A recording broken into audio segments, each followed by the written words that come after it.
যতদিন বিকাশ ভট্টাচার্য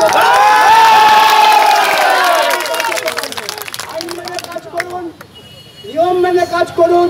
তৃণমূলের নেতা বলল আর সিপিএম এর কর্মী চাঁদা তুলছিল, তাকে বললেন তোলা তুলছে, আর তোলা তুলতে তুলতে পঞ্চায়েত প্রধানের অত বড় বাড়ি হলো, আপনাদের চোখে তখন ধুলি পড়েছিল।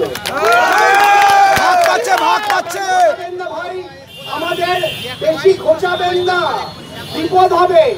আমরা চাই শান্তভাবে ভাঙড়ের মানুষ নিশ্চিন্তে ভোট দিন, ভোট দিয়ে তিনি আমাদের বাতিল করে দিন, আমাদের কোনো দুঃখ নেই, কিন্তু মানুষকে ভোট দিতে যাবেন না।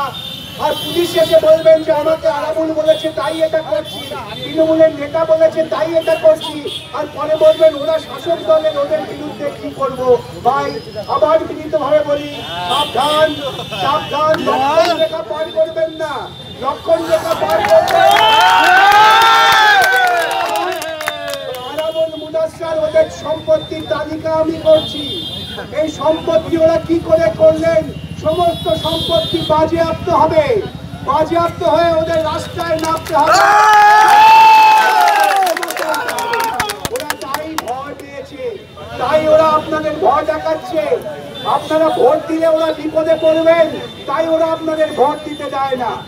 মানুষ হিসেবে আমাদের অধিকার আমাদের স্বাধীন মত প্রকাশ করার, আমাদের স্বাধীন মত প্রকাশ করতে হবে 19 তারিখে।